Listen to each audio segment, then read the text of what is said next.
Sir आपका नाम क्या है? मेरा नाम डॉक्टर अमित मेहरोत्रा है और मैंने यहाँ अंसल में 14 साल पहले फेज़ 2 में 2 प्लॉट लिए थे, जिसके के लिए 50% का भुगतान कर दिया गया। और आज 14 साल में कोई ना वहाँ विकास हुआ न कुछ हुआ, आज तक यही नहीं पता कि वहाँ पे हमारा प्लॉट है या नहीं है। और अब 25 फरवरी को न्यूज़ ये आती है कि अंसल ने दिवालिया घोषित कर दिया और ये जो है सारा पैसा दबा के भारत से भागने के फिराक में है। हमारी तो बहुत करबद्ध निवेदन ये रहेगा माननीय मुख्यमंत्री जी से या माननीय प्रधानमंत्री जी से भी या वरिष्ठ अधिकारियों से कि इस मामले में त्वरित गति पे जो है हस्तक्षेप करके इन्वेस्टिगेट कराएं और जो हजारों लोग प्रताड़ित हैं उनकी गाड़ी कमाई को जो है बचाने के लिए मदद करें।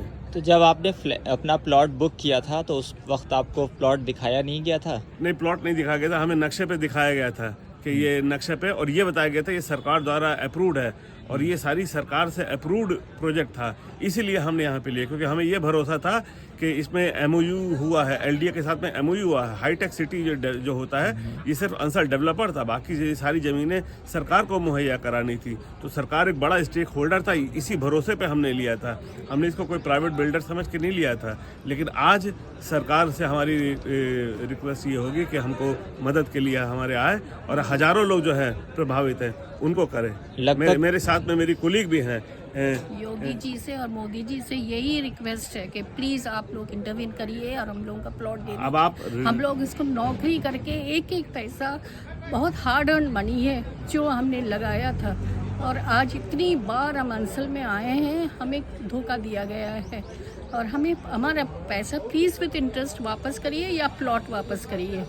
That's what. अब बस एक मुझे नहीं पता है कौन सी गवर्नमेंट क्या किया है, लेकिन प्लीज़ जो करंट गवर्नमेंट है अभी मोदी जी से हमें बहुत एक्सपेक्ट है और योगी जी से भी। आपने लगभग कितना पैसा इसमें इन्वेस्ट किया? हमने 12 लाख इन्वेस्ट किया है।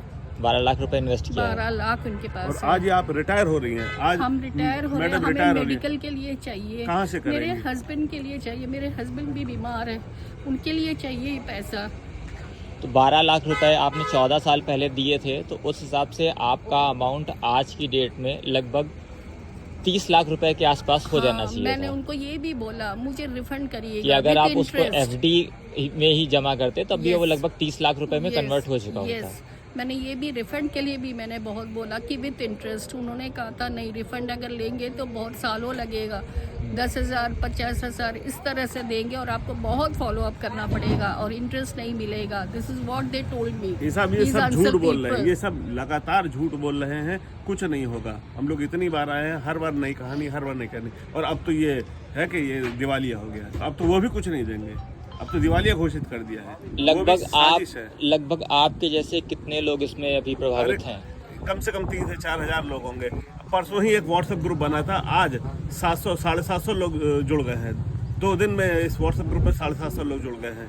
इसका मैंने आपको अभी एविडेंस भी दिखाया हुआ है। आप सोचे किस तेजी से इसमें व्हाट्सएप ग्रुप में लोग पढ़ रहे हैं, लोगों को मालूम पड़ रहा है और लोग है, हजारों लोग इसमें शामिल हैं। जैसा कि आपने बताया आप डॉक्टर हैं, तो आप इतने शिक्षित होने के बाद, अगर मैं एक जनरल क्वेश्चन करूं, इतने शिक्षित होने के बाद आपने बिना प्लॉट देखे सिर्फ और सिर्फ अगर ये कहा जाए आपने नक्शा देखा पेपर के ऊपर और उसके बाद आप उसमें प्लॉट बुक कर लिया, तो क्या कारण थे कि आपने ये सोचा कि हाँ सिर्फ पेपर देखकर? सिंगल कारण था कि गवर्नमेंट का एक MOU था। गवर्नमेंट ने एक इनको हाईटेक टाउनशिप के लिए अलॉट किया था।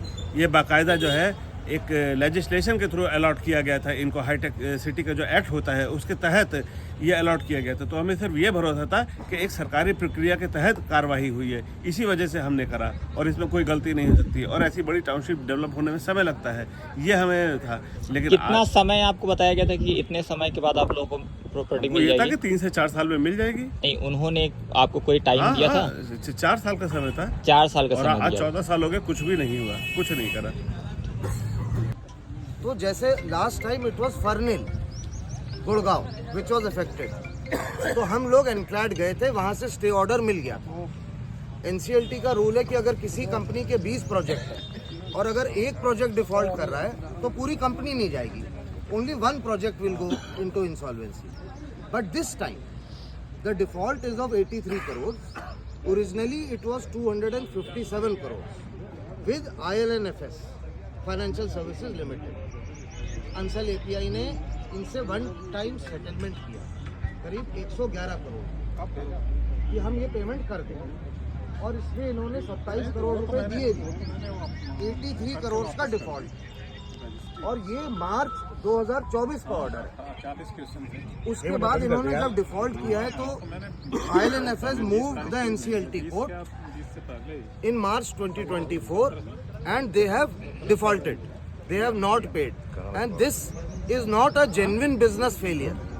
और इस बार क्या है कि लखनऊ एंड अजमेर इन्वॉल्व है एंड आगरा, और अभी इन्होंने जब से 27 नवंबर को ऑर्डर रिजर्व हुआ, हम लोग ने NCLT कोर्ट में भी फाइल किया था, आप ऑर्डर में देख सकते हो, तो against the CRP proceedings. But इन्होंने किया क्या, इन्होंने यहाँ से फटाफट 700-900 रजिस्ट्रियाँ करवाई, पैसा उठाया, करीब 200-250 करोड़ इन्होंने लखनऊ से उठाया है, और फिर भी 83 करोड़ नहीं दी। ऑल इंडिया करीब 650 करोड़ रुपए आया है, जो फिगर्स है, they may not be very accurate but they have the money. So when it is a genuine business failure कि भाई हमने एक प्रोजेक्ट किया, हम जेन्युइनली नहीं कर पाए, is something else. But when it is a wilful default कि हम जानबूझ के इंसॉल्वेंसी में ले जा रहे हैं, तो what will happen to all of us? हम लोग क्या करेंगे जो सालों से वेट कर रहे हैं?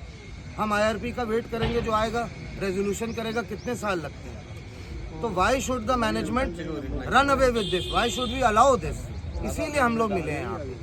तो बाकी आगे की रणनीति आप सब लोग तैयार करें कि आगे हम क्या करेंगे। देखिए, नंबर 1, एनक्लैट तो हम जाएंगे इन दी अपीलेट ट्रिब्यूनल, लेकिन पैसे का मसला पैसे से ही हल होता है। तो ये जो मीटिंग है, this is a message for the chairman Pranav Ansal ji कि वो 83 करोड़ का पेमेंट कर दें, उनके पास पैसे हैं। आप भी जानते हो, इतनी बड़ी टाउनशिप, हजारों करोड़ों की township, 83 crore Ansal API public limited company के लिए कुछ नहीं, ये आप लोग जानते हैं, समझते हैं। तो एनक्लैट we will go, rest what all we can do is to be decided in this meeting. इसमें एक चीज मैं ऐड करना चाहूँगा। बोले भाई साहब, लास्ट टाइम पता नहीं आप लोग अवेयर हुए नहीं है, इनके खिलाफ ED ने प्रोब ऑर्डर कर दिया। जी,